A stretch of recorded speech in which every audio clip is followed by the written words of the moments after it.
sa bunga, sa kanang kahoy, sa kanaman. Ito ba, kababayan?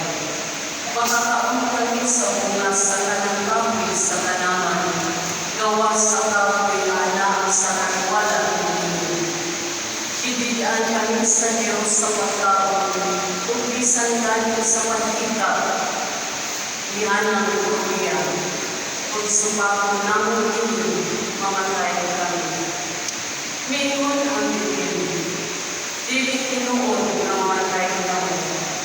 Isulti ni sa Diyos na ninyo, kaya sayang naman siya, na kung kaon ng hindi, maakit ang ninyo sa labutan.